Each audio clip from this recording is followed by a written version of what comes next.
Welcome to the next step classes. आज हम revise करने जा रहे हैं जो हमारी 10th एनसीईआरटी है, हिस्ट्री का चैप्टर नंबर 3। तो उसका पार्ट 1 पहले ही अपलोड हो चुका है और पार्ट 2 का अब हम रिवीजन करने जा रहे हैं। जहाँ तक हमने करा था उसकी हम आगे चल रहे हैं। अब देखते हैं आगे क्या है। ठीक है, तो हम पहुँचे थे इंडियन एंटरप्रेन्योर्स अब्रॉड। वो लोग जो इंडिया के रहने वाले थे बट बाहर विदेशों में रह रहे थे और वो एंटरप्रेन्योर्स बन चुके थे, मतलब कि उनके पास थोड़ा पैसा था और वो लोग बिजनेस कर रहे थे एक तरह से। ठीक है, तो अब क्या हुआ था कि most of the producer were producing on large scale और फॉर एक्सपोर्ट्स, कि इंडिया में जो लोग फूड वगैरह प्रोड्यूस कर रहे थे वो अब बड़े लेवल पे प्रोडक्शन उन्होंने स्टार्ट कर दिया था और वो एक्सपोर्ट के लिए प्रोडक्शन कर रहे थे, मतलब कि वो बाहर भेजने के लिए पैदा कर रहे थे। अब तक तो मेन था कि नहीं अपने वहाँ, लेकिन अब एक्सपोर्ट के लिए स्टार्ट कर दिया था प्रोडक्शन उन लोगों ने। इसके लिए क्या चाहिए? कैपिटल चाहिए बड़ा वाला। तो जो बड़े बड़े लैंडलॉर्ड्स थे और जो लार्ज प्लांटेशंस एरिया वाले लोग थे, इन्होंने बैंकों से पैसा लेना शुरू कर दिया। बैंकों से पैसा लेते थे और जो छोटे एंटरप्रेन्योर्स होते थे ये फाइनेंस के लिए देखते थे कि लोकल कोई इनको फाइनेंस कर दे, इनके पास में थोड़ा सा पैसा आ जाए इन्वेस्ट करने के लिए। ठीक है, द शिकारीपुरी श्रॉफ्स एंड नत्तुकोटी चेट्टियर्स, ये दो सोसाइटीज़ हैं, जातियाँ कह सकते हैं। ये ऐसे ग्रुप ऑफ बैंकर्स थे, traders who finance export agriculture in central and south Asia. ये फाइनेंस करते थे एग्रीकल्चर को सेंट्रल और साउथ एशिया में। These bankers were using their own funds और those borrowed from European banks. ये या तो अपना खुद का पैसा लगाते थे या यूरोपियन बैंक से लेकर के आते थे उन लोगों को देने के लिए। ठीक है, Indian traders and money lenders also followed European colonisers into Africa. Indian traders और मनी लेंडर्स जो थे इन्होंने भी यूरोपियन कॉलोनी जो अफ्रीका में थी उसको फॉलो करने स्टार्ट कर दिया था। कुछ एग्जाम्पल हैं मनी लेंडर्स का, जैसे कि हैदराबाद के सिंधी, ठीक है, जिन्होंने यूरोपियन कॉलोनीज़ के अलग से भी अपना बिजनेस इन्होंने स्टार्ट करा धीरे धीरे। From the 1860, they had established large shop selling large variety of goods to the tourist। ये टूरिस्ट को बड़ा बड़ा सामान बेचना उन्होंने स्टार्ट करा बहुत बड़े लेवल पे। तो टूरिस्ट इंडस्ट्री भी धीरे धीरे जो है डेवलप होने लगी, बिकॉज ट्रांसपोर्टेशन उस टाइम तक काफ़ी ज़्यादा बढ़ चुका था। यहाँ पे लिखा ना fast and comfortable means of transportation. अब ट्रांसपोर्टेशन काफ़ी फास्ट हो गया था और काफ़ी कंफर्टेबल भी था। तो जब ट्रांसपोर्टेशन वाली चीज़ें ज़्यादा अवेलेबल होने लगी, ज़्यादा आसानी से, तो लोग ट्रांसपोर्टेशन जब ज़्यादा होने लगा तो टूरिस्ट बढ़ने लगे इससे। ठीक है, अब हम देखने जा रहे हैं Indian trade colonialism and global system, किस तरीके से ये सारी चीज़ें आपस में रिलेटेड थी। इन तीनों चीज़ों को हम देखेंगे। इंडिया में मेन तौर पे कॉटन का प्रोडक्शन होता था। कॉटन मतलब कि कपास की खेती यहाँ पर की जाती थी और यहाँ से कपास था जो भारतीय व्यापारी उसको बाहर भेजते थे। ठीक है, जब इंडस्ट्रियलाइजेशन बढ़ने लगा, मतलब मिलों का लगना स्टार्ट हुआ, पहली बार मिलें लगी इंग्लैंड में, तो अब ब्रिटेन क्या करता था, ये इंडिया से कॉटन लेकर के जाता था और कपड़ा बना करके इंडिया में ला करके बेचता था। ठीक है, तो अब इससे गवर्नमेंट के ऊपर इस चीज़ का प्रेशर आने लगा कि अब देखिए क्या होता था ना कि जो बंदा इंडिया से अगर वो ख़रीद रहा है, अगर इंडिया में कपास पैदा हो रहा है और हाथ से बनाया जा रहा है, तो जो सामान 500 रुपये का पड़ता था, ठीक है, जो सामान 500 रुपये का इंडिया के अंदर पड़ता था, अगर वही सामान बाहर मिल को, अगर इंडिया में 500 का मिल रहा है, अगर वही सामान बाहर के कंट्री के मिल से बन करके आएगा तो सामान आपको ज़्यादा पड़ेगा, 300 रुपये का पड़ेगा। ठीक है, तो अब हर कोई इंसान चाहता था कि हम 300 में सामान खरीदें, 500 में कौन खरीदना चाहेगा। तो इससे जो हमारा इंडियन सिस्टम था वो सारा का सारा दिक्कत में आ रहा था। तो इस चीज़ को ख़त्म करने के लिए गवर्नमेंट ने एक नीति अपनाई, उसको ट्रेड बैरियर कहा गया। ठीक है, तो ट्रेड बैरियर लगाने के लिए इसके ऊपर अच्छा एक वीडियो मैंने बना रखा है ऑलरेडी, आप चाहें तो जाकर के देख सकते हैं। तो ट्रेड बैरियर बनाया गया था। ट्रेड बैरियर्स में क्या कराया गया था कि टैरिफ लगाए गए थे। टैरिफ मतलब कि एक तरह से टैक्स लगाया गया था कि अगर आपको हमारे वहाँ इंपोर्ट या एक्सपोर्ट करना तो आपको इतना टैरिफ पे करना होगा, जैसे कि इसको आजकल हम इंपोर्ट ड्यूटी कहते हैं एक तरह से, कि बाहर से हम सामान लेकर के आते हैं तो हमें इसके ऊपर एक टैक्स पे करना होता है। ठीक है, जिससे इंडिया का अपने अंदर का खुद का बिजनेस कमज़ोर ना हो।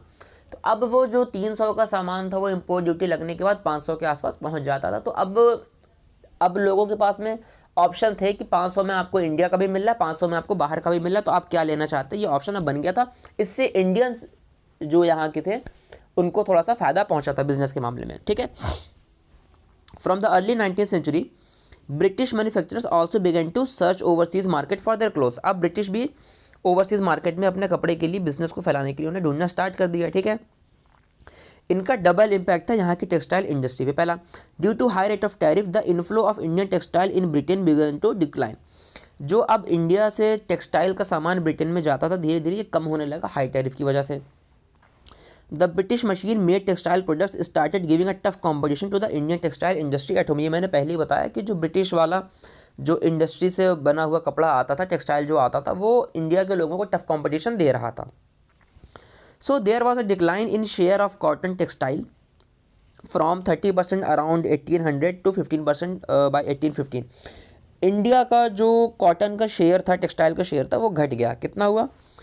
30% था। 1800 के आसपास में 30% था और 1815 में देखा जाए तो घट करके 15% पर ही रह गया था। ठीक है, 1870 पहुँचते पहुँचते सिर्फ 3% से भी नीचे थी ये चीज़। ये जो शेयर था वो 3% से भी नीचे जा चुका था। द इंडस्ट्रियलाइजेशन और the process of globalisation have a setback to the Indian textile industry. Globalisation का इफेक्ट बहुत अच्छा आपने देखा अभी जो इफेक्ट पड़ा। अब बात क्या हो रही थी कि अब एक्सपोर्टर को चाहिए था start exporting raw materials instead of the final readymade goods. अब इन्होंने रॉ मटेरियल एक्सपोर्ट करना स्टार्ट कर दिया बजाय कि फाइनल प्रोडक्ट को भेजने के। तो 1812 से लेकर के 1871 के बीच में share of raw cotton export rose from 5% to 35%। कच्चा कपास जो है अब प्रोडक्ट बन के नहीं जा रहा, कच्चा कपास का एक्सपोर्ट करना इन्होंने स्टार्ट कर दिया। इंडिगो मतलब कि नील और ओपीएम, ये दो अदर प्रोडक्ट्स है जो यहाँ से एक्सपोर्ट किए जा रहे थे, इंडिया से बाहर एक्सपोर्ट किए जा रहे थे। ओपीएम मेरे ख्याल से अफीम को कहा जाता है, अगर आपको पता ना, दवा वगैरह में भी उसका यूज़ था, कुछ लोग नशे के लिए भी करते हैं। Importance of Indian trade for the Britishers. Britishers के लिए, अंग्रेज़ों के लिए जो इंडियन ट्रेड था उसका क्या इंपॉर्टेंस था? Britain had a trade surplus with India, a situation under which value of export is more than import. Trade surplus का मतलब ये होता है कि ज़्यादा से ज़्यादा सामान हम एक्सपोर्ट कर रहे हैं और बहुत कम सामान हम इंपोर्ट कर रहे हैं, मतलब कि हम फ़ायदे में। तो ब्रिटेन इसी कंडीशन में था कि वो एक्सपोर्ट ज़्यादा करता था, इंपोर्ट कम करता था। ठीक है, Britain use the surplus to balance its trade deficit with other countries. और जो इसको फ़ायदा होता था तो इस फ़ायदे को वो जो दूसरे कंट्रीज़ के साथ में बिजनेस करने पे नुकसान होता था उससे ओवरकम करने के लिए यूज़ करता था। ब्रिटेन का जो ट्रेड सरप्लस था इंडिया में, ये और इसको नाम दिया गया so called home charges that included private remittance home by British officials and traders. जो ब्रिटिश ऑफिसर्स इंडिया में रहते थे उनको रहने के लिए जो घर दिया जाता था, जो पैसा दिया जाता था, जो खर्चे दिए जाते थे, उसको होम चार्जेस का नाम दिया गया। तो उसका भी सारा पैसा ये लोग यहीं से निकालते थे। फिर आई हमारी फर्स्ट वर्ल्ड वॉर और इकोनॉमी पे उसका क्या इफेक्ट पड़ा वो देखते हैं यहाँ पे। ठीक है, the first world war was fought from 1940 to 1918। 1914 से लेकर के 1918 के बीच में लड़ी गई। वैसे लड़ी तो गई थी ये यूरोप में, लेकिन पूरे दुनिया में इसकी धमक महसूस करेगी, पूरे दुनिया के ऊपर इफेक्ट पड़ा इसका। ठीक है, दो स्ट्रॉन्ग कैंप थे, यूरोपियन पावर्स थे, एक ट्रिपल अलायंस और एक थे सेंट्रल पावर। इन दोनों के बीच में मेन ये युद्ध हुआ था। तो अब हर कोई जितने भी कंट्रीज थे या तो वो ट्रिपल अलायंस के साथ में थे या तो वो सेंट्रल पावर्स के साथ में थे। On the one side of the alliance एक तरफ कौन थे? ब्रिटेन, फ्रांस एंड रशिया थे। ठीक है, बाद में यूएस ने भी इनको ज्वाइन करा था। दूसरी तरफ में जर्मनी, ऑस्ट्रिया और हंगरी और ऑटोमन एम्पायर, जिसको आज हम तुर्की के नाम से जानते हैं, टर्की जिसको बोलते हैं। तो जब वॉर बिगिन हुई थी अगस्त 1914 में, तो कई सारी गवर्नमेंट ने ये सोचा कि ये कुछ दिनों तक जाएगी, क्रिसमस वगैरह तक जाएगी। अगस्त में स्टार्ट, उनको लगा कि ज़्यादा से ज़्यादा 2 से 3 महीने जाएगी, लेकिन ये वॉर 4 साल तक खिंच गई, 4 ईयर्स तक। तो अब इसके क्या क्या कैरेक्टरिस्टिक थे वो देखते हैं। अब वर्ल्ड वॉर, ये पहली ऐसे था कि कुछ वर्ल्ड वॉर इसको कहा गया। इसके पहले 2 देशों के बीच में वॉर छोटी मोटी बातें होती रहती थी, बट वर्ल्ड लेवल पर देखा जाए तो पहली बार ये चीज़ हुई थी। The first world war was totally different from the previous wars. The fighting involve the world's leading industrial nations who now harness the vast power of the modern industry to inflict the greatest possible destruction on the enemies. इसमें वो देश लड़ रहे थे जो सबसे powerful थे modern industry के मामले में और पूरी कंट्री में देखा जाए। ठीक है, मॉडर्न इंडस्ट्रियल वॉर यहाँ पे क्या, this war was the first modern industrial war. It saw the use of machine gun, tank, aircraft, submarines, liquid fire, chemical weapons etcetera.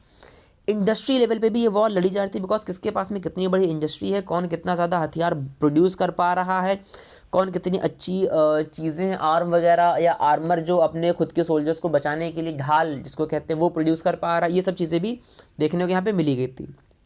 The scale of death and destruction, 9 million dead, 9 million लोग, मतलब 90 लाख लोग मरे और 20 million injured हुए थे। ठीक है, reduction in the work force, अब जाहिर सी बात है अगर ऐसा कुछ सीन बनता है कि वॉर चल रही है तो ज़्यादा से ज़्यादा लोग तो वॉर लड़ने के लिए चले जाएंगे, तो काम कौन करेगा?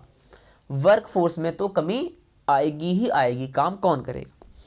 ज़्यादा लोग या तो मर गए हैं, घायल हो गए या डिसेबल हो गए कि काम करने लायक नहीं बचे, तो काम कौन करेगा? ठीक है। न्यू सोशल सेटअप, अब नए नए सोशल ग्रुप बन गए थे। The war was responsible for recognising the whole society and economy.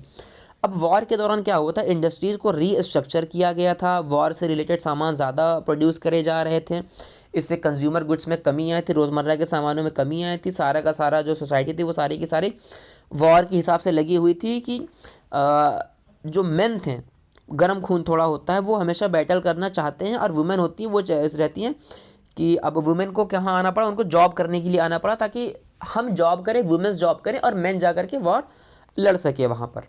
ठीक है। Emergence of America the super world power, ये पहला ऐसा मौका था जब यूनाइटेड स्टेट्स ऑफ अमेरिका एक सुपर पावर बन करके सबके सामने आया, सुपर पावर बन करके सबके सामने आया था। American companies and the people had floated huge loans to the allies during the war, इन्होंने खूब लोन बांटा जो उनके एलाइज थे। As a result economic supremacy अब अमेरिका के हाथ में आ चुकी थी। इससे यूएस जो है, जो इंटरनेशनल डेबिट में पहले था, जो कर्जे में डूबा हुआ था अंतर्राष्ट्रीय लेवल पर, अब वो इंटरनेशनल क्रेडिटर बन चुका था, वो लोगों को क्रेडिट बांट रहा था, पैसा लोन दे रहा था अब वो। ठीक है। फिर पोस्ट वार रिकवरी के बारे में थोड़ा सा देखते हैं।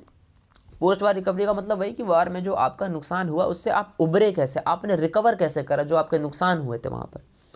Post war economic recovery proved difficult as the heavy expenditure on the world war one weakened the British economy, British economy बहुत ज़्यादा कमज़ोर पड़ चुकी थी इसकी वजह से, और भी कई सारे फैक्टर थे जो ब्रिटेन के लिए बहुत डिफिकल्ट प्रूव हुए थे। क्या क्या?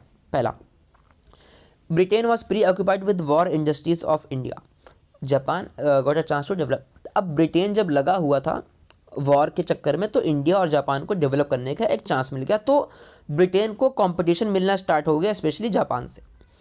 Finance war expenditure, Britain had borrowed liberally from the US, Britain ने फाइनेंस कराया, एक्सपेंडिचर वॉर के जो एक्सपेंडिचर थे, लोन लिया अमेरिका से, उसने लोन लिया। इसका मतलब ये था कि वॉर ख़त्म होने के बाद ब्रिटेन बहुत बड़े कर्जे में दब चुका था। अब ये वॉर जो है ना एक इकोनॉमिक बूम भी लेकर के आई थी, क्योंकि डिमांड और प्रोडक्शन कुछ चीज़ों का बहुत ज़्यादा बढ़ गया था, कई सारी चीज़ें नई नई बनना स्टार्ट हो गई थी, प्रोडक्शन बढ़ गया था, तो इकोनॉमी में बूम तो आया थोड़ा सा कहीं कहीं पे। ठीक है। When the war boom ended, जब वॉर बूम खत्म हो गया तो प्रोडक्शन जो है कॉन्ट्रैक्ट बेस पे सिर्फ होने लगा, थोड़ा होने लगा, और अनएम्प्लॉयमेंट बढ़ने लगा। After the war government also controlled its expenditure which further led to fall in production, war होने के बाद में सरकार को भी अपने खर्चों में कटौती करनी पड़ी, उसकी वजह से प्रोडक्शन हमारा थोड़ा थोड़ा गिरने लगा, कम हुआ थोड़ा सा। ये सारे डेवलपमेंट जो थी, ये कई सारे जॉब लॉस में लेकर के आए थे, और इनकम भी कम हुई वर्कर्स को, बिकॉज अब चीज़ें बदल रही थी ना, तो जब चीज़ें बदलेंगी, नई नई मशीनरी भी अगर आएगी, वॉर के बाद में लोगों का फोकस दूसरी चीज़ों के ऊपर जाने लगा, तो अब उनका था कि कम से कम लोगों में ज़्यादा ज़्यादा काम कराया जाए, तो जॉब खत्म होने लगी और सैलरी भी घटा दी गई, बिकॉज उनको डेप्ट पे करना था, कर्जा उतारना था। The war had and adverse impact on the agriculture economic also, agriculture के ऊपर भी थोड़ा सा इफेक्ट पड़ा था। अब इसको पूरी तरह समझने के लिए हमको समझना पड़ेगा, एक केस की बात यहाँ पे करी जा रही, वीट प्रोड्यूसर, वो लोग जो गेहूँ पैदा करते थे। वॉर के पहले ईस्टर्न यूरोप जो था एक बहुत बड़ा सप्लायर था वीट का होल मार्केट में।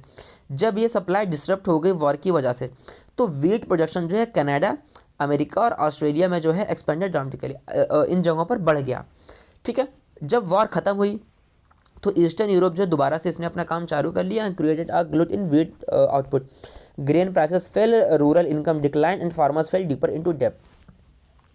अभी तक जब सिर्फ हमारा ईस्टर्न यूरोप से वीट पैदा हो रहा था तब तक तो ठीक था, सप्लाई चल रही थी, बट जब वॉर में वहाँ से बंद हो गया, जब वहाँ से बंद हो गया तो अमेरिका और ऑस्ट्रेलिया ने इन्होंने अपने वहाँ भी वीट पैदा करना ज़्यादा मात्रा में स्टार्ट कर दिया। तो अब पैदावार वहाँ भी हो रही, यहाँ भी हो रही है, सप्लाई ज़्यादा हो गई, डिमांड कम थी, तो जाहिर सी बात है प्राइस घट जाएंगे, तो फार्मर्स जो है ज़्यादा डेप्ट में अब ये पहुँच गए वहाँ पर। Rise of mass production and consumption, की मास प्रोडक्शन कैसे बढ़ा। The war give a big blow to the economy of Britain but it boosted the US economy, Britain की इकोनॉमी तो ख़त्म हो गई थी, ठीक है, लेकिन यूएस की इकॉनमी बूम कर गई थी, बहुत आगे बढ़ गई थी। एक बहुत ही कम टाइम में US economy resumed is strong growth in the early 90s में यूएस की इकॉनमी बहुत बड़े लेवल पे पहुंच गई थी। देखिए वॉर भी कब चली, 1914 से लेकर के 1918, और 1920 तक आते आते अमेरिका इकॉनमी के मामले में वर्ल्ड लेवल पे बहुत अच्छे लेवल पे पहुंच चुका था। कुछ फीचर्स और यूएस इकॉनमी के, ये था mass production of goods on a large scale bye automated mechanical industries. America में ऑटोमेटिक मशीनें आकर के लग गई थी, इसकी वजह से प्रोडक्शन मास लेवल पे होना स्टार्ट हो गया। कोई चीज़ अगर हाथ से बनेगी तो थोड़ी बनेगी, दिन में 10 बन पाएगी मुश्किल से, लेकिन अगर मशीन से बनाएंगे तो 100,000 बहुत बड़े लेवल पे बन पाएगी, तो सस्ते रेट पे आप बेच सकते हो, आपका पूरा कंट्रोल हो जाएगा मार्केट के ऊपर। 1920 के आसपास की बात है कि इंडस्ट्रियल प्रोडक्शन अमेरिका में बढ़ गया था। Feature a well known Pioneer of mass production was the car manufacturer Henry Ford. एक हेनरी फोर्ड का नाम यहाँ पर दिया गया है, जो इनको मास प्रोडक्शन के मामले में बहुत जाना पहचाना नाम मानते हैं, ठीक है। फोर्ड मोटर कंपनी के फाउंडर हैं ये, जो फोर्ड की कारें आती हैं उसके फाउंडर हैं Henry Ford. He adopted the assembly line of Chicago slaughter house. देखिए शिकागो में एक स्लॉटर हाउस था, स्लॉटर हाउस का मतलब जहाँ पे जानवरों को स्लॉटर किया जाता है, बाद में खाने के लिए उनकी स्लॉटिंग करी जाती है, ठीक है। तो वहाँ पे एक असेंबली लाइन था कि पहले यहाँ पे जानवर को रखा जाएगा, यहाँ पे स्लॉटर होगा, वहाँ पे स्किन अलग हुई, ऐसे चलता था। तो ऐसे ही कार मैन्युफैक्चरिंग में भी असेंबली लाइन वाला काम स्टार्ट होगा कि एक बार ये काम होगा, यहाँ पे कार की बॉडी बनेगी, आगे बढ़ेंगे पेंट होगा, आगे बढ़ेंगे टायर्स लगेंगे, एटसेट्रा एटसेट्रा, ठीक है। इसको बोलते हैं असेंबली लाइन। तो ये काम इन्होंने स्टार्ट करा। इससे असेंबली लाइन मेथड से ना फास्टर तरीके से काम होता था और बहुत सस्ते तरीके से होता था व्हीकल्स बनाने के मामले में। फोर्ड आप जानते होंगे बहुत बड़ी कंपनी, आप देख सकते हैं असेंबली लाइन की एक के बाद एक गाड़ियाँ पीछे लगी हुई हैं, ये और सब में काम बारी बारी से चल रहा है, ठीक है। The assembly line forced workers to repeat single task mechanically and continuously. Assembly line का मतलब ये था कि आगे का बंदा कुछ और काम कर रहा है, उसके पीछे कोई काम फिक्स है, आपको इस जगह पे खड़े रहना, आपके सामने गाड़ियाँ अपने आप आती रहेंगी, आपको हर गाड़ी में एक काम करना। अगर किसी बंदे का काम पहिया लगाना तो पहिया ही लगा रहा है, हर गाड़ी में वो इंसान पहिया ही फिक्स करेगा बस, तो उसका हाथ सेट भी हो जाएगा इस काम करने में। तो एग्जाम्पल के तौर पर कहा जाए तो इंसान आंख बंद करके भी ये काम कर सकता है, ठीक है। ये स्क्रीन क्यों ब्लैक हो गई सारी की सारी, ठीक है। अब थोड़ा सा आगे बढ़ते हैं और द असेंबली लाइन के क्या एडवांटेज थे वो देखते हैं। पहला, it increase the output per worker by speeding up the pace of work. जब आप एक ही काम को बार बार करेंगे तो आपका पेस बन जाता है, आपके हाथ सेट हो जाते हैं, ऑटोमेटिक आपके हाथ चलने लगते हैं, तो स्पीड बढ़ जाती है आपकी। अब वर्कर किसी तरह का डिले कर नहीं पा रहे थे, बिकॉज में सबका काम एक दूसरे से जुड़ा हुआ था। अगर हम अपना काम नहीं करेंगे तो आगे वाले का काम भी रुका रहेगा, जब तक हम काम करके आगे नहीं भेजेंगे तब तक आगे वाला बंदा भी उस काम को नहीं कर सकता। जॉब की स्पेशलाइजेशन बढ़ गई कि एक बंदे का काम पहिया लगाना तो वो काम पहिया ही लगा रहा है, एक बंदे का काम अगर पेंट करना तो वो पेंट ही कर रहा है, फिक्स हो गया कि ये स्पेशल इस बंदे का यही काम है, ठीक है। It led to the mass production बढ़ा, असेंबली लाइंस में मास प्रोडक्शन बढ़ा। A car came off the assembly line within 3 minutes interval, कि हर 3 मिनट के इंटरवल के बाद में एक कार जो है प्रोड्यूस होकर के प्रॉपर बाहर निकल के आ रही थी हमारी असेंबली लाइन से, ठीक है। Now workers were getting very high wages. अब जब प्रोडक्शन बढ़ेगा तो सैलरी बढ़ेगी, मतलब अगर आपका मुनाफा बढ़ रहा है तो आपको वेजेस बढ़ाने में कोई दिक्कत तो होगी नहीं। तो इससे लोगों का वेजेस बढ़ गया था। कितना हो गया था? लगभग $5 पर डे, $5 पर डे तक का वेज लोगों को मिल रहा था वहाँ पर। At first, workers at the Ford factory were unable to cope with the stress of working on assembly lines in which they could not control the pace of work. किसी भी नई चीज़ को अडाप्ट करने में थोड़ा सा वक्त तो लगता है, उसको सीखने में, उसके लिए हैबिचुअल होने में थोड़ा सा वक्त तो लगता है। तो यही काम वहाँ पर भी हुआ। शुरुआत में वो अनेबल टू कोप अप, वो उस तरीके से काम नहीं कर पा रहे थे, उनको लग रहा था कि इतना स्पीड में काम हो रहा है, हम कैसे करेंगे, स्ट्रेस में आ गए थे। बट धीरे धीरे हैबिट बन गई। जब हैबिट बन गई तो काम उनके लिए भी फिर आसान हो गया, ठीक है। At the same time the owner ban trade unions from operating in his plants. उस हाँ सेम टाइम पे ट्रेड यूनियन को बैन कर दिया गया था कि आप ट्रेड यूनियन नहीं बना सकते, काम करते रहिए आप लोग एक लाइन से। Henry Ford recovered the high wage by repeatedly speeding up the production line and forcing workers to work ever harder, so much so he would soon describe his decision to double the daily wages as the best cost cutting decision he had ever made. इसने क्या करा था? Daily veg को double कर दिया था और cost cutting decision इसने कई सारे वहाँ पर लिए थे। तो कॉस्ट बाकी जगह से कट करी और वेजेस को बढ़ा दिया, तो इससे वर्कर्स भी सारे खुश हो गए थे। The assembly line production method soon spread in the US. अब कोई भी चीज़ अगर अच्छी होती है तो बहुत तेज़ी से फैल भी जाती है, तो पूरे यूएस में अब असेंबली लाइन फैल गई। The method was widely copied in Europe. अब ये चीज़ यूएस से निकल करके यूरोप में भी पहुँच गई। मास प्रोडक्शन की वजह से कॉस्ट लो हो जाती थी और प्राइस ऑफ इंजीनियर्ड गुड्स, ठीक है, वो चीज़ें जो इंजीनियरिंग तरीके से बनती थी उनका जो है प्राइस काफ़ी कम हो जाते थे। वर्कर्स की सैलरी भी बढ़ रही थी, ठीक है, जिससे वो उनकी परचेसिंग पावर भी बढ़ रही थी। अब ज़्यादा से ज़्यादा लोग परचेस करने में लग गए थे durable consumer goods such as cars. अब ज़्यादा से ज़्यादा लोग कार खरीदना शुरू कर दिए थे बिकॉज अब कार उनके लिए थोड़ा सा सस्ती पड़ जा रही थी। Car production in the US rose from 2 million in 1919 में यूनाइटेड स्टेट्स ऑफ अमेरिका में कार का प्रोडक्शन 2 मिलियन का था, जो 5 मिलियन हो गया 1929 तक। अगले 10 साल में 2 मिलियन कारें जहां बिक रही थी वहां से ये बढ़कर के 5 मिलियन पर पहुंच गया।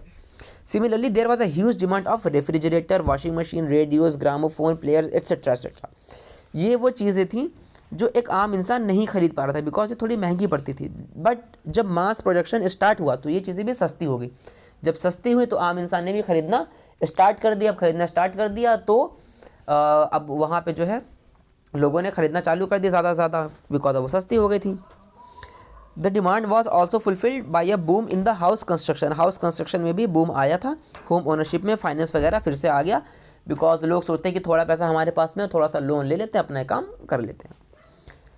The housing and the consumer boom of the 1920s created the basis of prosperity in the US में अब प्रॉस्पेरिटी आ गई थी। मतलब अब लोग थोड़ा सा ऐशो आराम खोज रहे थे बिकॉज उनके पास में पैसा था, उनके पास में कार थी, उनके पास में रहने के लिए घर था, और क्या चाहिए, बस ये तो चाहिए होता है। 1923 के आसपास में US resumed exporting capital to the rest of the world and become the largest overseas leader. 1923 आते आते अमेरिका फिर से जो है लोगों को पैसा देना, कैपिटल मतलब पैसा देना लोगों को स्टार्ट कर दिया, और ओवरसीज़ मतलब कि समंदर पार मतलब पूरी दुनिया में सबसे बड़े लेंडर के तौर पे आया, पैसा देने वाला ये। US import and capital exports also boosted European recovery भी इन्हीं की वजह से हो पाई थी। The world trade and income growth over the next 6 years, ठीक है। All this proved however too good to last. By 1920 the world plunged into a depression such as it had never experience before. सब ठीक चल रहा था but फिर 1929 में आता है द ग्रेट डिप्रेशन। ये एक बहुत बड़ा फिनोमिना था जो हमें लगभग हर जगह पे देखने को मिलता है। Economic depression is a situation under which there is down turn in economic activities. Economic activities में डाउन टर्न आ गया था, मतलब ना ज़्यादा चीज़ें बन रही हैं, ना ज़्यादा चीज़ें खरीदी या बेची जा रही हैं, कि पैसा जिसके पास में हर कोई बचा करके रखा हुआ है, यूज़ नहीं कर पा रहा है, इसी को कहा जाता है डिप्रेशन, इसको कहते हैं, ठीक है। ये स्टार्ट हुआ था 1929 में और 1930 तक ये चीज़ चली थी, मिड 1930s ये चीज़ चली थी। इस टाइम पे क्या हुआ था, most part of the world experience catastrophic decline in production. कमी आई थी किस किस चीज़ों में, प्रोडक्शन कम हुआ था, एम्प्लॉयमेंट कम हुआ था, इनकम कम हुई थी और बिजनेस कम हुआ था। Exact timing and the depression, exact timing की बात करी जाए तो ये चीज़ जो है वेरी करती धीरे धीरे, लेकिन अगर जनरली बात करी जाए तो एग्रीकल्चर रीजन तो जो था और कम्युनिटीज़ जो इससे जुड़ी हुई थी उनके ऊपर बहुत ज़्यादा इफेक्ट पड़ा था, ठीक है। This was because the fall in agriculture prices were greater, क्योंकि एग्रीकल्चर की जो चीज़ें उसके प्राइस बहुत ज़्यादा थे and more prolong than the price of industrial goods के कम थे, ठीक है। कॉज क्या थे, इकोनॉमिक डिप्रेशन इतना बड़ा क्यों आया? सबसे बड़ा जो रीज़न था वो तो conditions created by the war का काफ़ी बड़ा इफेक्ट था। There was an immense industrial expansion in view of the increase demands of goods related to the army during the first world war के टाइम पर industry का ज़्यादा focus ये था उन चीज़ों पर बनाना, आर्मी से जुड़ी उन चीज़ों के ऊपर काम करना, बनाना जो वर्ल्ड वॉर में यूज़ हो रही थी। अच्छा, इसके बाद में इंडस्ट्री सेम स्पीड पर बनाना चालू रखी। अब डिमांड तो घट गई थी लेकिन प्रोडक्शन आप किए जा रहे हो, तो इससे क्या होगा, इससे यही होगा ना कि आपको दाम घटाने पड़ेंगे, दाम घटाएंगे तो डिप्रेशन आएगा। ओवर प्रोडक्शन इन एग्रीकल्चर में ओवर प्रोडक्शन आ गया था, ये बहुत बड़ा रीज़न था। This was the falling agriculture prices. अब अगर मान लीजिए कि सप्लाई आपकी बहुत ज़्यादा बढ़ जाएगी, डिमांड बहुत ज़्यादा नहीं है, तो इससे क्या होगा, इससे ये होगा कि आपको कम दाम पर अपना सामान आपको बेचना पड़ जाएगा। कम दाम पे आप बेचेंगे तो आपको फ़ायदा नहीं होगा, तो डिप्रेशन वाली कंडीशन यहाँ से धीरे धीरे बनने लगेगी। जितना ज़्यादा प्रोडक्शन होगा डिप्रेशन के चांस उतने ज़्यादा बन जाएंगे वहाँ पर, ठीक है। शॉर्टेज ऑफ लोन्स मिलने में भी कमी हो गई थी। 1920s के आसपास में हमने देखा था कि यूएस जो है लोन सबको दे रहा था। While it was often very easy to raise loans in the US during the boom period, लेकिन धीरे धीरे US overseas lenders panicked at the first sign of trouble. In the first half 1928 US overseas loans amount over 1 billion. एक साल के बाद क्या हुआ, देखिए यूएस ने 1928 के आसपास में लगभग $1 बिलियन का पैसा एज अ लोन बांटा था, मतलब अलग अलग कंट्रीज़ को दिया जिनको भी ज़रूरत थी। लेकिन एक साल के बाद में ये अमाउंट 1/4 रह गया, मतलब बहुत ज़्यादा घट गया, ये 1/4 घट गया, ठीक है। Countries that depend crucially on US loans now faced an acute crisis. तो अब वो देश जो यूएस के पैसे के भरोसे पे बैठे हुए थे, तो उनको तो नुकसान हो नहीं था, वो दूसरे के भरोसे पे थे कि यूएस सबको पैसा मिल जाएगा, बट उनको पैसा नहीं मिला। मल्टीपल इफेक्ट्स कुछ और देखते हैं। The withdrawal of lenders from the market had a multiple effect in Europe. अब यूरोप में क्या होता है ना कि जो बड़े बड़े बैंक थे और करेंसीज चल रही थी वहाँ पर, तो जो यूएस के पैसे की वजह से चल रहे थे, यूएस ने पैसा खींच लिया, उसने पैसा देना बंद कर दिया, तो कई सारे बैंक बंद हो गए, ठीक है। Latin America and elsewhere in it intensified the slum in agriculture and raw material prices. The US attempt to protect its economy in the depression by doubling import duties. US ने अपने आप को बचाने के लिए क्या करा, जो इम्पोर्ट ड्यूटी थी वो डबल कर दी थी वहाँ पर, ठीक। इम्पैक्ट क्या पड़ा, अभी तो हमने रीज़न देखे कि रीज़न की क्या था, ग्रेट डिप्रेशन का रीज़न, अब उसका प्रभाव क्या पड़ा, इम्पैक्ट। जब प्राइसेस में कमी आई, ठीक है, तो US bank also slash domestic lending and call back loans. इन्होंने भी जो है डोमेस्टिक लेंडिंग इन्होंने करा, लोगों से पैसा लेना स्टार्ट कर दिया, उसको बैक लोन कहा गया, मतलब बैंकों को लोन लेना पड़ गया। बताइए, farmers were unable to sell their harvest. इतना ज़्यादा सामान हो गया था, दूसरी बात अब इतने कम रेट पे बेच रहे थे, लोगों के पास पैसा था भी नहीं, तो इसलिए और दिक्कतें आ रही थी। तो फार्मर जो थे वो अपना सामान बेच नहीं पा रहे थे, अपनी फसलों बेच नहीं पा रहे थे वो फसलों को। फेस विद फॉलिंग इनकम घट गई लोगों की। Many house hold in the US could not repay what they had borrowed. जितना पैसा वो लिए थे वो नहीं पे कर पा रहे थे, तो नया कहाँ से आता, और उनको मजबूर किया जा रहा था कि जो घर कार और कई सारी चीज़ें जो आपने ले रखी हैं लोन पर, सारी की सारी अब लीजिए, अब वापस कीजिए हमें, ठीक है। इंडस्ट्रियल प्रोडक्शन जो था वो भी घट करके 35% रहेगा। यार जब किसी के पास पैसे ही नहीं है, डिप्रेशन चल रहा है, लोग खरीद नहीं रहे हैं, तो आप बेचोगे क्या फिर, मतलब क्या बनाओगे आप बेचने के लिए। The number of the unemployed started rising. जो अनएम्प्लॉयड लोग थे उसमें राइज आया। 1933 में लगभग 17 मिलियन लोग अनएम्प्लॉयड थे, बेरोजगार थे, ठीक है। People trust long distance looking for any work. तो अब लोग ढूंढ रहे थे कहाँ से वो पैसा कमा सकते हैं, कहाँ कहाँ जा सकते हैं, सब इन्होंने स्टार्ट करा। Ultimately the US banking system itself collapse. US का जो बैंकिंग सिस्टम था वो खुद कम हो गया, कोलैप्स करने लगा था यहाँ पर, ठीक है। The numbers of by 1933 over 4000 bank had closed. 1933 के आसपास में 4000 बैंक क्लोज हुए थे। 1929 और 1932 के बीच में 1,10,000 110,000 कंपनीज बंद हो चुकी थी इतने बीच में। आप देख सकते हैं क्या इफेक्ट रहा होगा। 1930 के आसपास में थोड़ी सी रिकवरी वहाँ पर हुई थी, ठीक है, लेकिन ग्रेट डिप्रेशन का इफेक्ट सोसाइटी पर भी पड़ा था। रिकवरी हुई बट इफेक्ट तो इतना आसानी से ख़त्म नहीं होने वाला था। अब देखते हैं कि इंडिया के ऊपर क्या इफेक्ट इसका था। 19वीं सेंचुरी में जो इकोनॉमिक वर्ल्ड था वो तो इंटरलिंक हो चुका था, चीज़ें आपस में जुड़ी हुई थी, तो इसका जो क्राइसिस आई थी ये पूरे दुनिया में देखी गई थी। The depression immediately affected Indian trader. India के ऊपर भी इसका इफेक्ट आया। इंडिया का जो एक्सपोर्ट था और इम्पोर्ट था ये आधा हो गया था 1928 से 1934 के बीच में। इंटरनेशनल प्राइसेस क्रैश कर गए थे।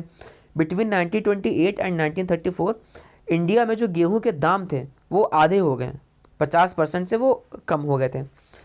अब इसकी वजह से ये इफेक्ट पड़ा गरीब किसानों के ऊपर। अमीर लोग के पास फिर भी थोड़े पैसे थे, गरीबों के ऊपर इसका ज़्यादा खतरनाक इफेक्ट पड़ा था। और जो कॉलोनियल गवर्नमेंट, मतलब कि यहाँ पे ब्रिटिश का कंट्रोल था, उनकी कॉलोनीज़ यहाँ पे बनी हुई थी, उनका कंट्रोल चल रहा था। इन्होंने किसानों को टैक्स में कोई छूट नहीं थी। किसानों ने कहा कि साहब हमारे साथ दिक्कत चल रही है, देखिए गेहूँ के दाम आधे हो चुके हैं, थोड़ा हमारा टैक्स कम कर दीजिए जिससे हम सुकून से रह सके, खा पी सके। उन्होंने कहा नहीं, हम बिल्कुल नहीं करेंगे। तो वर्स्ट कंडीशन ये उस टाइम पे इंडिया में बन चुकी थी, स्पेशली छोटे फार्मर्स के लिए। इंडियन फार्मर्स पे क्या इफेक्ट था वही देखने चलते हैं आप। द इनडेप्टेडनेस इंक्रीज, मतलब कि लोग उधार चुका नहीं पा रहे थे, जो डेप्ट में थे वो चुका नहीं पा रहे थे। यार दाम ऐसे ही आधे कर दिया आपने, ऊपर से आप टैक्स में कमी भी नहीं करे, तो पैसा बचा कहाँ? जब पैसा बचेगा नहीं तो उधार कहाँ चुकाएंगे? खाएंगे भी तो क्या, भूखे मरेंगे क्या वो लोग? They were forced to sell mortgage their land. वो अपनी ज़मीन बेचने पे मजबूर हो गए थे। टू सेल देयर एसेट्स, ये मजबूर हो गए थे कि उनके पास जो एसेट्स घर में जो सोना चांदी उनकी घर की लेडीज़ ने पहन रखा होगा, बुरे वक्त के लिए रखा होगा कुछ, वो सब बेचने पे मजबूर हो गए थे। जूट का जो प्रोडक्शन था ये भी बहुत बुरी तरह से अफेक्टेड हुआ था। कच्चा जूट वो पैदा करते थे और फैक्ट्री में उसको भेजते थे, एक्सपोर्ट करते थे फैक्ट्री में, जिससे उससे बैग्स वगैरह बनते थे। लेकिन गनी एक्सपोर्ट जो था, जो बैग बनते थे, वो खुद ही कोलैप्स कर गया। तो अब कच्चा जूट कौन खरीदेगा? तो 60% के आसपास तक जूट के दाम भी गिर गए। 60% गिरने का मतलब कि जो सामान पहले 100 रुपये में बिकता था, अब वो 60% कम हो गया, अब वो 40 रुपये में बिक रहा है। ये हाल हो गई थी, ठीक है। जिन लोगों ने किसी से उधार लिया था अच्छे फ्यूचर को लेकर के, उनके लिए भी दिक्कत हो गई थी, वो पैसा चुका ही नहीं पा रहे थे, उधार चुकता नहीं कर पा रहे थे, ठीक है। इसी टाइम पर महात्मा गांधी जी ने सिविल डिसओबीडियंस मूवमेंट स्टार्ट किया था 1931 में। अगर इसके बारे में आपको ज़्यादा जानना हो तो हिस्ट्री का जो चैप्टर नंबर 2 है, नेशनलिज्म इन इंडिया, आप उसमें जा करके देख सकते हो। उस पर वीडियो ऑलरेडी पड़ा हुआ है, वहाँ जा करके आप देख सकते हैं। आपको इन चीज़ों के बारे में बहुत अच्छे से डिटेल मिल जाएगा कि वर्ल्ड वॉर 1, उसके बाद इकोनॉमिक डिप्रेशन और उसके बाद में सिविल डिसओबीडियंस मूवमेंट, इस सब के बारे में आपको बहुत अच्छे से मिल। The depression proved less grim for urban India because of falling prices. Those with fixed income sat on dwelling landowners who received rent and middle class salary. अब जो डिप्रेशन का जो इफ़ेक्ट था वो थोड़ा अर्बन इंडिया पर भी कम था, अर्बन इंडिया पर कम था, लेकिन जो गरीब किसान वगैरह थे उनके ऊपर ज़्यादा था। भाई जिसके पास में पैसा उसको इतनी दिक्कत नहीं होती, दिक्कत उसको होती जिसके पास पैसा नहीं है। गरीब लोगों के ऊपर दिक्कत ज़्यादा होती थी। Industrial investment also grow as the government extended tariff. Government ने टैरिफ जो है बढ़ा दिया था, इसकी वजह से इंडस्ट्रियल इन्वेस्टमेंट भी थोड़ा सा इफेक्ट आया था। फिर आती है सेकेंड वर्ल्ड वॉर। अब ये कब स्टार्ट हुई थी? The first world war came to an end in 1919। 1919 में पहली वर्ल्ड वॉर को हम ख़त्म मान लेते हैं पूरी तरह से। पीस हर तरफ फैल गई थी लेकिन 2 दशक के बाद, मतलब लगभग 20 सालों के बाद दोबारा से ये आग जो है फैलने लगी थी सेकेंड वर्ल्ड वॉर की। ये उससे भी ज़्यादा खतरनाक था। अब ये वॉर लड़ी गई थी एक्सिस पावर के बीच में और एलाइज के बीच में। एक्सिस पावर में थे नाजी जर्मनी वाले, जापान और इटली, और एलाइज में थे Britain, France, Soviet union and US. Soviet union से मतलब है रशिया, जिसको आज हम लोग रूस कहते हैं। The second world war was a total war. ये एक बहुत बड़ा युद्ध था। It was a war waged for 6 year on many fronts in many places over land, on seas and in the air also. ये जो विश्व युद्ध था ये पूरे दुनिया में लड़ा गया था, 6 साल तक चला, और कई जगह, सिर्फ 1-2 जगह नहीं कि एक जगह इकट्ठा हो गए सामने से दोनों तीनों देशों की सेनाएं, नहीं, कहीं कहीं चल रहा है। कोई देश किसी और से लड़ रहा है, कोई देश किसी और से लड़ रहा है। ज़मीन में, हवा में, पानी में, हर जगह लड़ेगी। मतलब कि इसमें नेवी का भी यूज़ किया गया, इसमें एयरफोर्स का भी, सबका यूज़ इसमें हुआ। सेकेंड वर्ल्ड वॉर ख़त्म हुई थी, आपने सुना होगा कि न्यूक्लियर बम जो गिराया गया था जापान में, हिरोशिमा और नागासाकी के ऊपर, वहाँ पे उसके बाद जा करके सेकेंड वर्ल्ड वॉर ख़त्म हुई थी। सोचिए क्या हाल हुआ होगा। Consequences of the war, death and destruction. War अगर होगी तो डेथ, डिस्ट्रक्शन तय है, होना ही होना है। 60 million people, more than 60 million people, about 3% of the world's population, दुनिया की पॉपुलेशन के 3% लोग मर चुके थे, ठीक है। ऐसा माना जाता है, believe that to have been killed. ये लोग मर चुके थे डायरेक्टली या इनडायरेक्टली वॉर की वजह से। डायरेक्टली मतलब कि डायरेक्ट किसी को गोली लगी, बम लगा, मर गए। इनडायरेक्टली वॉर की वजह से उस एरिया में भुखमरी फैल गई, मान लीजिए, उस वजह से वो मर गए, भूख की वजह से मर गए। तो डायरेक्टली या इनडायरेक्टली वॉर की वजह से उन लोगों की डेथ हुई। यूज़ ऑफ एटॉमिक बम, अभी हमने बताया था कि हिरोशिमा और नागासाकी पर एटॉमिक बम गिराया गया था। इसमें लगभग देखा जाए तो 1.5 लाख से 2.5 लाख के आसपास मेन, वुमेन एंड चिल्ड्रन, इतने लोग की डेथ हुई थी। 1.5 लाख से 2.5 लाख लोग, आप समझ सकते हैं। सिर्फ 2 परमाणु बम की बात करी जा रही है यहाँ पर। और तो और इससे निकला था रेडिएशन। इसकी वजह से आज भी यहाँ पे जो बच्चे पैदा होते हैं जो भी, तो उनको कुछ ना कुछ बीमारी होती है। किसी को कैंसर है, ब्लाइंडनेस है, अलग अलग तरह की बीमारियाँ होती है। रेडियो एक्टिव डस्ट वहाँ पे के हवा में अभी भी फैला हुआ है। इफेक्ट इसका अभी भी देख सकते हैं। एग्रीकल्चर में भी डैमेज हुआ, ट्रेड एंड इंडस्ट्रीज डैमेज हुई। सेकेंड वर्ल्ड वॉर की वजह से एग्रीकल्चर को डैमेज हुआ, ठीक है। The terrible battles fought in different countries during the war made large tracts of land infertile. War की वजह से ज़मीन का बहुत बड़ा हिस्सा इनफर्टाइल हो गया था कि वहाँ पे आप खेती नहीं कर सकते हैं। इसका ये इफेक्ट आया था, ठीक है। कुछ इंडस्ट्रीज़ बंद होगी बिकॉज उनको रॉ मटेरियल नहीं पहुँच पा रहा था, ठीक है। Increase in Soviet Russia's power and Prestige. Second world war के बाद में सोवियत यूनियन जो था, रशिया जिसको हम कहते हैं, इसका इन्फ्लुएंस बहुत ज़्यादा बढ़ गया इंटरनेशनल फील्ड में, और कई सारी कंट्रीज़ जो है अट्रैक्ट हो गए कम्युनिज्म की तरफ में। अब कम्युनिज्म क्या है, इसके बारे में हम किसी और दिन बहुत अच्छे तरीके से बात करेंगे, बहुत बड़ा टॉपिक है अपने आप में। USA become a super power. अब यूएसए भी एक सुपर पावर पहले से ही बन रहा था वर्ल्ड वॉर 1 के बाद से ही। अब यूएसए भी एक सुपर पावर बन चुका था और रशिया भी। The World War II made USA the supreme power of the world. Undoubtedly, the USA played an important role in the victory of the Allies. USA ने बहुत बड़ा रोल निभाया था Allies की विक्ट्री, बिकॉज USA ही वो देश था जिसने हिरोशिमा और नागासाकी के ऊपर 2 बम गिराए थे। एक मिलिट्री पावर ये बहुत बड़ा दुनिया में बन चुका था उस टाइम पर, ठीक है। The emergence of US and Soviet Russia as a new super power influence post war reconstruction. अब पोस्ट वॉर रिकन्स्ट्रक्शन जो हुए वो यूएसए और रशिया की मर्जी के हिसाब से हुए। थोड़ा सा सेटलमेंट देखते हैं इसकी क्या था। ब्रेटन वुड इंस्टीट्यूशन एक है। Full employment an industrial society based on mass production can not be sustained without mass consumption. अगर आप इंडस्ट्रियल सोसाइटी ऐसी बना रहे हो जहाँ पे मास प्रोडक्शन हो तो उसके लिए ज़रूरी है कि मास कंजम्पशन भी होना चाहिए। आप बना के क्या करोगे जब कोई ख़रीदने वाला ही नहीं होगा। तो मास कंजम्पशन को इंश्योर करने के लिए यहाँ पे नीड थी कि हाई और स्टेबल इनकम होनी चाहिए। यार जब पैसा होगा तभी तो हम खरीद पाएंगे। अगर हमारे जेब में पैसा ही नहीं है तो हम कैसे खरीद पाएंगे। जब खरीदेंगे नहीं तो मास कंजम्पशन कैसे होगा, और जब मास कंजम्पशन नहीं होगा तो क्या फ़ायदा हुआ मास प्रोडक्शन करने का, ठीक है।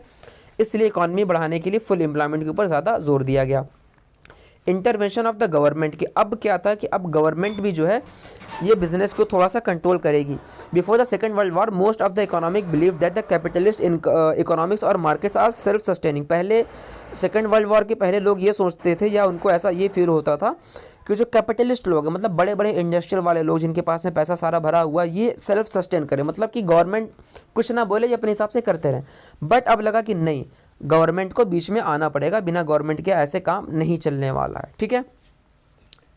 The government also had to check the countries economic links with the outside world. अब गवर्नमेंट को ये भी देखना था कि जो हमारी कंट्री है, जो हमारा देश है, दूसरे देशों के साथ में इकोनॉमिकली हम किस तरह से जुड़े हुए हैं।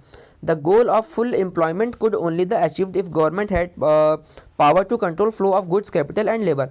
ये तभी से हो पाएगा जब गवर्नमेंट का कंट्रोल हो कि फ्लो किस तरह से हो रहा है, गुड्स का, कैपिटल्स का। और ब्रेटन वुड्स इंस्टीट्यूशंस देखते हैं इस हेडिंग के अंदर हमें क्या देखने को मिलता है। The Bretton Woods conference took place in July of 1944 at Bretton Woods in New Hampshire, USA. USA में एक स्टेट है न्यू हैम्पशायर, वहाँ पे एक जगह है उसका नाम है ब्रेटन वुड्स। वहाँ पे एक मीटिंग रखी गई थी, एक कॉन्फ्रेंस रखी गई थी जुलाई ऑफ 1944 में, 1944 के जुलाई में। इसमें क्या करा गया था, एक इंटरनेशनल मॉनिटरी फंड बनाया गया था IMF, और एक चीज़ बनाई गई थी international bank for reconstruction and development. ये 2 चीज़ें बनाई गई थी। IMF का काम क्या था कि परमानेंट इंटरनेशनल मॉनिटरी बॉडी थी जो मॉनिटर करेगी सबको, जो देखेगी क्या कैसे चल रहा है। और इंटरनेशनल बैंक बनाए गए थे स्पीड अप करने के लिए पोस्ट वार रिकन्स्ट्रक्शन की। पोस्ट वार रिकन्स्ट्रक्शन जो चल रहा है कि युद्ध के बाद दुनिया जिस हाल में रिकन्स्ट्रक्शन जो चल रहा है उसको कैसे स्पीड उसकी बढ़ाई जाए, ठीक है, फुल स्पीड में बढ़ाई जाए। तो अब मेन क्या क्या इसके अंदर चीज़ें थी वो देखते हैं। मेन टर्म्स क्या क्या थे जिस पे लोग एग्री हुए थे। पहला, to establish monetary cooperation among the various number countries, कि जो मेंबर कंट्रीज़ थी उनके बीच में पहला तो कोऑपरेशन होगा मॉनिटरी का, कि वो मॉनिटर करेंगे एक दूसरे को कौन किस तरह से काम कर रहा है, कोई अपने मन मर्जी से काम ना करे। दूसरा, इंटरनेशनल ट्रेड को प्रमोट करने के लिए कि सारी बाधाओं को हटाया जाए, रिमूविंग ऑल द ऑब्स्टिकल, सारी बाधाओं को हटाया जाए और इंटरनेशनल लेवल पर हमारा प्रोडक्शन जो हमारा चल रहा है बिजनेस वो अच्छे से चलता रहे। ये डिसाइड किया गया था कि इंटरनेशनल बैंक जो हम बना रहे हैं, ठीक है ना, मतलब डिसाइड ये किया गया था कि एक इंटरनेशनल बैंक बनाया जाएगा जो रिकन्स्ट्रक्शन और डेवलपमेंट के काम में आएगा, जिसको हम वर्ल्ड बैंक के नाम से भी जानते हैं। और एक इंटरनेशनल मॉनिटरी फंड बनाया गया। The Bretton Woods system was based on fix exchange rate. इस सिस्टम के अंदर नेशनल जो करेंसीज थी उसमें डॉलर को एक फिक्स किया गया कि डॉलर के हिसाब से एक्सचेंज रेट फिक्स किया जाएगा, कि एक्सचेंज रेट फिक्स हो, कहीं की करेंसी की वैल्यू कम होती, कहीं की ज़्यादा होती। जितने भी मेंबर्स थे required subscribe the IMF capital, कि IMF के कैपिटल को वो सब्सक्राइब करेंगे। एक छोटा सा टेबल यहाँ पे बना हुआ है, इसको आप ऐसे देख सकते हैं, ठीक है। यहाँ से अब आगे बढ़ते हैं, अब बाद में कभी देखेंगे कि फिक्स एक्सचेंज रेट और फ्लोटिंग एक्सचेंज रेट क्या होता है। अभी आगे बढ़ते हैं। The IMF and the world bank commenced financial operation in 1947। 1947 में ये अपना काम अच्छे से कर रहा था। Decision making in this institution was control by the western industrial power. इनको कंट्रोल कौन कर रहा था कि डिसीजन क्या लिए जाएंगे इनके द्वारा, इस पर कंट्रोल था जो वेस्टर्न इंडस्ट्रियल पावर थी उनका था। US का इफेक्ट था इसके ऊपर, US के पास में वीटो पावर था इसके ऊपर, ठीक है, कि अगर वेस्टर्न बैंक कोई भी फैसला लेता है तो US अपने वीटो पावर से उस फैसले को खारिज कर सकता है, ठीक है। The early post war years की पोस्ट वार के जस्ट बाद वाले जो ईयर्स थे उसके बारे में देखते हैं। The Bretton Wood system would work smoothly for some years after the war. ये दिख रहा था कि वॉर के बाद में कुछ सालों तक ये बहुत अच्छे से सिस्टम चल रहा था। और क्यों चल रहा था वो देखते हैं, क्या इसके पॉइंट्स थे। The Bretton Wood system inaugurated an era of unprecedented growth of trade and income for the western industrial Nations and Japan.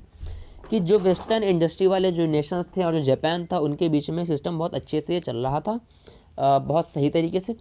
It provided a big boost of the world trade. जो world trade में बहुत बड़ा boom आया था, boost आया था कि वो फिर से चलने लगा था। एनुअली ग्रोथ क्या हुई, 8% की ग्रोथ के हिसाब से बढ़ रहा था 1950 से लेकर के 1970 तक के बीच में। And an income eight nearly 5%, और 5% के आसपास इनकम ग्रोथ हो रही थी वहाँ पर।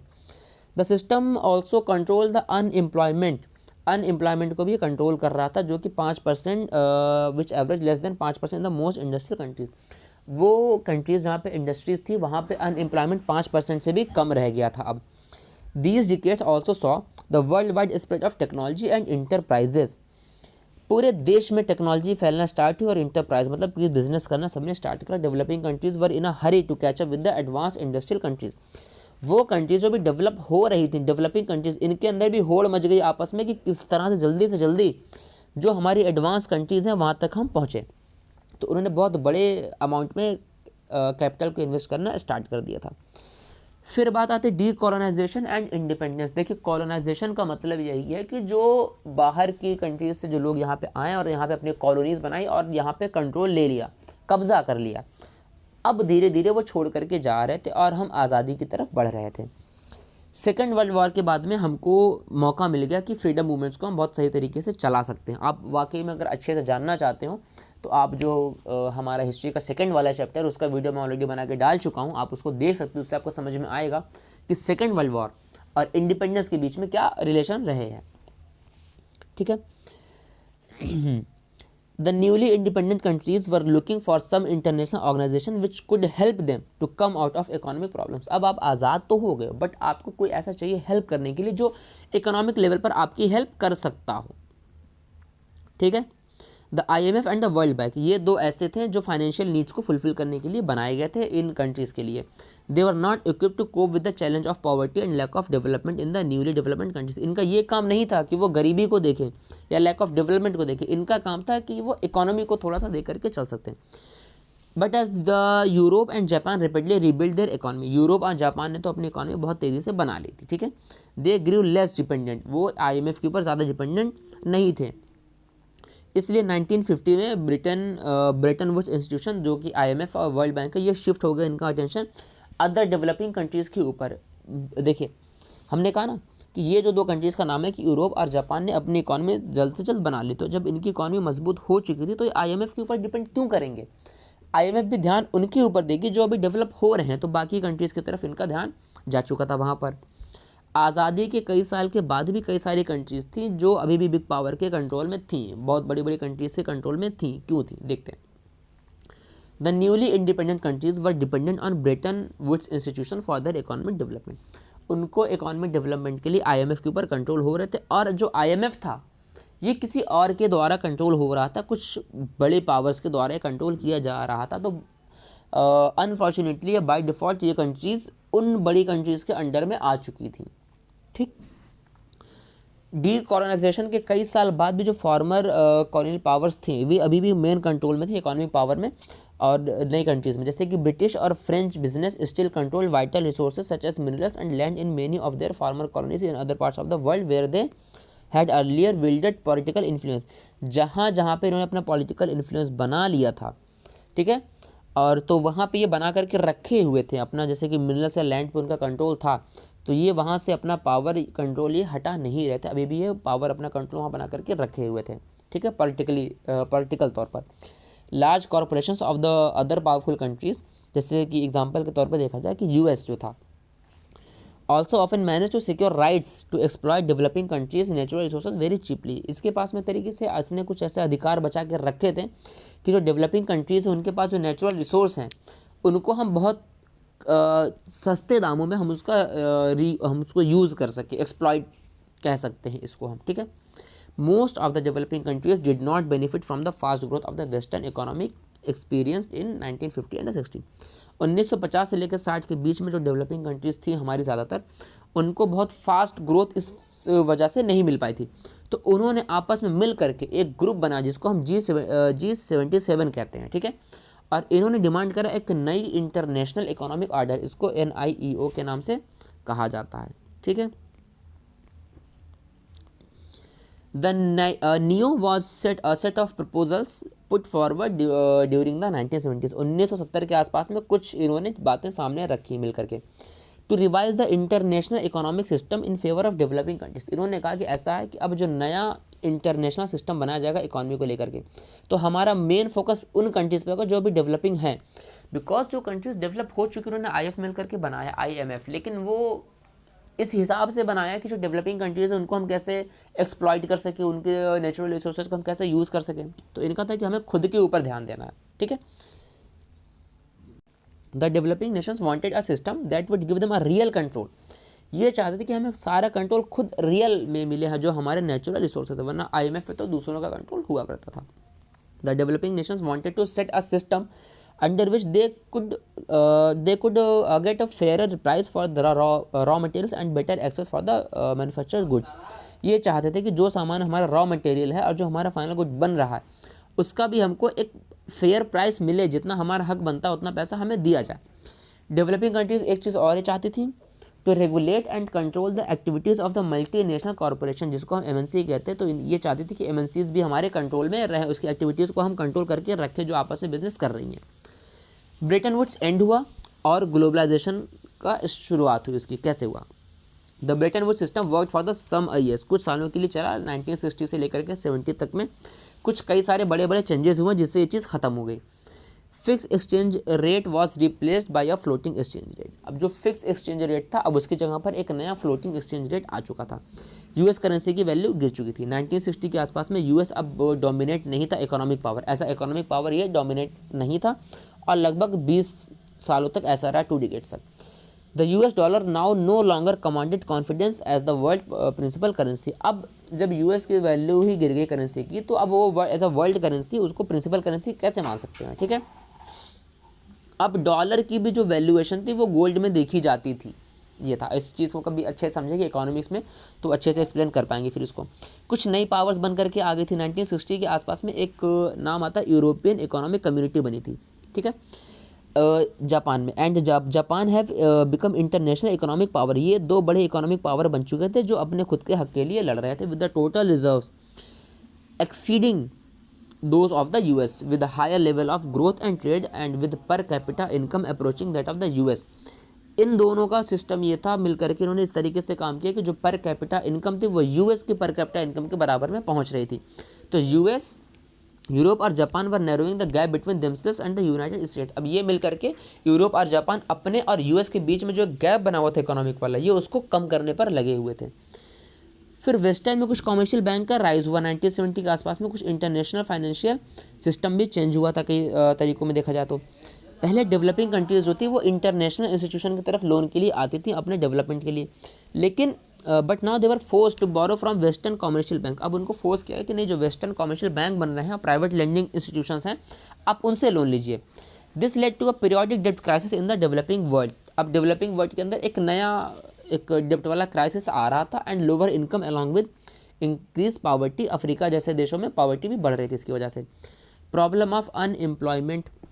The industrial world was also hit by unemployment. Industrial जो दुनिया थी वहाँ पे भी बेरोज़गारी फैली थी वहाँ पर 1970 के आसपास में, और 1990 तक ये रही थी। From the late 1970s MNC also began to shift production operation to low wage Asian countries. जो MNC थी इन्होंने भी अपना प्रोडक्शन शिफ्ट कर दिया, उन कंट्रीज़ में गए लो वेज एशियन कंट्रीज़ में, जहाँ सस्ते दामों पर इनको कम वेजेस देने पड़े और इनको काम करने के लिए बंदे मिल जाएं। Rise of China and Soviet union. China जो पूरी वर्ल्ड इकोनॉमी से कटा हुआ था 1949 के आसपास तक, लेकिन धीरे धीरे चाइना में बड़ी न्यू इकोनॉमिक पॉलिसीज़ और सोवियत यूनियन का जो है वहाँ पे धीरे धीरे घटने लगा। Soviet style communism in eastern Europe brought many countries back to the fold of the world economy. की ज़्यादातर कंट्रीज़ जो है ये वापस से इकोनॉमी की तरफ लौट रही थी। लो cost structure in China. China का जो स्ट्रक्चर था वो लो कॉस्ट का था। कि खर्चा कम रखो, आप कम पैसे में सामान प्रोवाइड कराओ। The Chinese economy emerge as a new super power due to low cost structure. Wages इनके लो थे थोड़ा, ठीक है, thus they become attractive destination for the investment of foreign MNCs. यहाँ पे लो वेज पे काम हो जा रहा था, तो जितनी भी एमएनसीज थी उनकी ख्वाहिश यही थी कि हम चाइना में चलते हैं, चाइना में चल के हम अपना प्रोडक्शन वहाँ पर स्टार्ट करेंगे, बिकॉज कम से कम पैसे में उनका ज़्यादा से ज़्यादा प्रोडक्ट बन जाएगा, तो चीपर होगा, सस्ते में वो प्रोडक्ट को हम बेच सकते हैं। The relocation of industries to low wage countries stimulated world trade and capital flows. तो अब जब वो कंट्रीज़ लो वेज कंट्रीज़ की तरफ में आई वो एमएनसी, तो इनके तरफ एमएनसीज की तरफ से पैसा इन्वेस्ट होना स्टार्ट हो गया, मान लीजिए चाइना के अंदर, ठीक है। तो लगभग 20 सालों के अंदर वर्ल्ड का जो इकोनॉमिक सिस्टम था वो ट्रांसफ़र हो गया इंडिया, चाइना और ब्राज़ील की तरफ, बिकॉज इंडिया, चाइना, ब्राज़ील ये दो तीन ऐसे नेशन है जहाँ पर बहुत सस्ते दामों पे आपको, बहुत कम वेजेस पे आपको वर्कर्स मिल जाएंगे, ठीक है। तो इसी के साथ में हमारा फुल रिवीजन जो था वो यहाँ पे ख़त्म होता है। आप इसको पढ़िएगा, और अगर आपको कुछ चीज़ों के लेकर डाउट वगैरह होते हैं तो आप कमेंट बॉक्स में हमसे पूछ सकते हैं, आपके डाउट का सॉल्यूशन दिया जाएगा, और अगर ज़रूरत पड़ी तो हमारी टीम उसके ऊपर वीडियो भी बनाएगी, सॉल्यूशन आपको प्रोवाइड कराएगी। Okay, so thank you so much every